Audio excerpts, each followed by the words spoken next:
राधे राधे मेरे प्यारे भाइयों बहनों माताओं व बंधुओं, संस्कार की बातें चैनल में आपका स्वागत है। बंधुओं, आज द्वादशी के दिन मैं आपको सुनाने जा रही हूँ एकादशी व्रत पारण की कथा।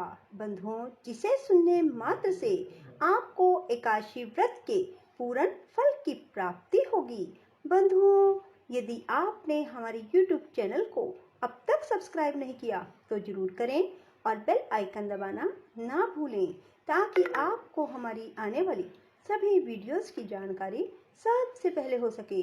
बंधुओं, वीडियो को पूरी सुनने के बाद कमेंट बॉक्स में जय तुलसी माँ जरूर लिखें। बोलो तुलसी माता की जय हो। हमने आपके मुख से तुलसी के पत्र और पुष्प का शुभ महात्म सुना, जो भगवान विष्णु को बहुत ही प्रिय है। अब हम आपसे तुलसी की पुण्य में कथा को सुनना चाहते हैं।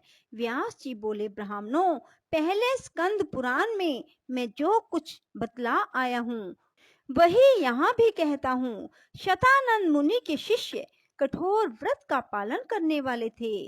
उन सब ने एक दिन अपने गुरु को प्रणाम करके परम पुण्य और हित की बात पूछी। शिष्यों ने कहा, नाथ, ब्रह्मवेताओं में श्रेष्ठ आपने पूर्व काल में ब्रह्मा जी के मुख से तुलसी जी के जिस कथा का श्रवण किया था उसको हम सब सुनना चाहते हैं। शतानंद जी बोले, शिष्यगण, तुलसी जी का नाम उच्चारण करने पर ही असुरों का दर्प दलन करने वाले भगवान श्री विष्णु प्रसन्न हो जाते हैं।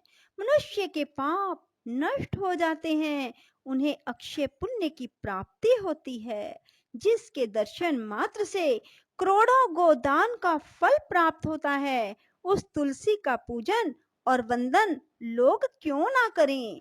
कलयुग में संसार में वे मनुष्य धन्य है जिनके घर में शाल ग्राम शिला का पूजन संपन्न करने के लिए प्रतिदिन तुलसी का वृक्ष भूतल पर लहलहाता रहता है। जो कलयुग में भगवान श्री केशव की पूजा के लिए पृथ्वी पर तुलसी का वृक्ष लगाते हैं, उन पर यदि यमराज अपने किंकरों सहित रुष्ट हो जाए तो भी वे उनका क्या कर सकते हैं। तुलसी, तुम अमृत से उत्पन्न हुई हो और केशव को सदा ही प्रिय हो। कल्याणी, मैं भगवान की पूजा के लिए तुम्हारे पत्तों को चुनता हूँ। तुम मेरे लिए वरदायिनी बनो। तुम्हारे श्री अंगों से उत्पन्न होने वाले पत्रों और मंजरियों द्वारा मैं सदा ही जिस प्रकार श्री हरि का पूजन कर सकूं वैसा उपाय करो। पवित्रंगी तुलसी, तुम कलिमल का नाश करने वाली हो। इस भाव के मंत्रों से जो तुलसी दलों को चुनकर उनसे भगवान वासुदेव का पूजन करता है, उसकी पूजा का करोड़ों गुना फल प्राप्त होता है। देवेश्वरी, बड़े बड़े देवता भी तुम्हारे प्रभाव का गायन करते हैं। मुनि, सिद्ध, गंधर्व, पाताल निवासी, साक्षात नागराज, शेष, संपूर्ण देवता भी तुम्हारे प्रभाव को नहीं जानते। केवल भगवान विष्णु ही तुम्हारी महिमा को पूर्ण रूप से जानते हैं। जिस समय क्षीर समुद्र के मंथन का उद्योग प्रारंभ हुआ था, उस समय श्री विष्णु के आनंद अंश से तुम्हारा प्रादुर्भाव हुआ था। पूर्व काल में श्री हरि ने तुम्हें अपने मस्तक पर धारण किया। देवी, उस समय श्री विष्णु के शरीर का संपर्क पाकर तुम परम पवित्र हो गई। तुलसी, मैं तुम्हें प्रणाम करता हूँ।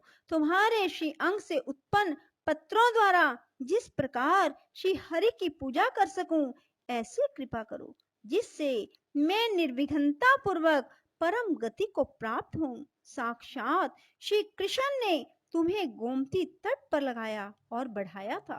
वृंदावन में विचरते समय उन्होंने संपूर्ण जगत और गोपियों के हित के लिए तुलसी का सेवन किया। जगत प्रिया तुलसी, पूर्व काल में वशिष्ठ जी के कथन अनुसार श्री रामचंद्र जी ने राक्षसों का वध करने के उद्देश्य से सरयू के तट पर तुम्हें लगाया था।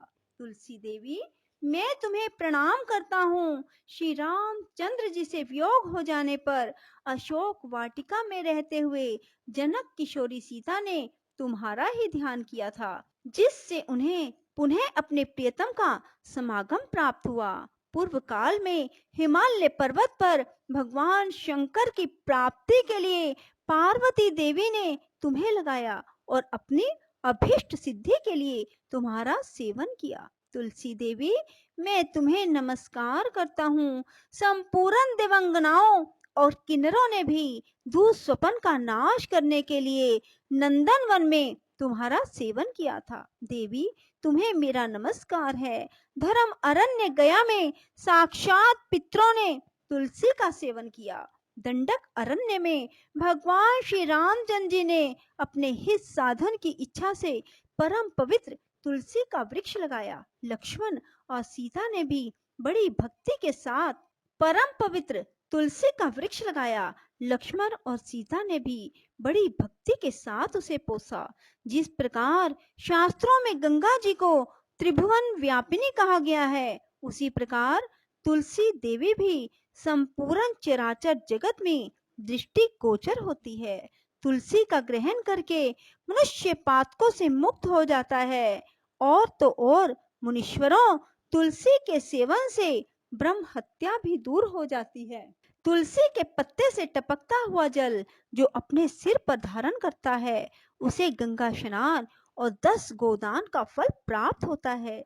देवी, मुझ पर प्रसन्न होवो। देवेश्वरी, हरि प्रिय, मुझ पर प्रसन्न हो जाओ। क्षीर सागर के मंथन से प्रकट हुई तुलसी देवी, मैं तुम्हें प्रणाम करता हूँ। द्वादशी की रात्रि में जागरण करके जो इस तुलसी माँ की कथा को सुनता है, भगवान श्री विष्णु उसके 32 अपराध क्षमा कर देते हैं। बाल्य अवस्था, कुमार अवस्था, जवानी और बुढ़ापे में जितने पाप किए जाते हैं, वे सब तुलसी स्तोत्र के पाठ से नष्ट हो जाते हैं। तुलसी के स्तोत्र से संतुष्ट होकर भगवान सुख और अभ्युदय प्रदान करते हैं। जिस घर में तुलसी जी की इस कथा को सुना जाता है, पढ़ा जाता है, उसका कभी अशुभ नहीं होता, उसका सब मंगल ही होता है, किंचित भी अमंगल नहीं होता। उसके लिए सदा सुकाल बना रहता है, वह घर प्रचुर धन धान्य से भरा रहता है। तुलसी जी की इस कथा को सुनने से मनुष्य के हृदय में भगवान विष्णु के प्रति अविचल भक्ति होती है, उसका वैष्णवों से कभी वियोग नहीं होता। इतना ही नहीं, उसकी बुद्धि कभी अधर्म में प्रवृत्त नहीं होती। जो द्वादशी की रात्रि में जागरण करके तुलसी जी की इस कथा का पाठ करता है, उसे करोड़ों तीर्थों के सेवन का फल प्राप्त होता है। बोलो विष्णु भगवान की जय, तुलसी माता की जय। राधे राधे, जय श्री कृष्णा। बंधुओं, यदि आपको हमारी वीडियो पसंद आए तो इसे लाइक करें और शेयर भी जरूर करें। धन्यवाद।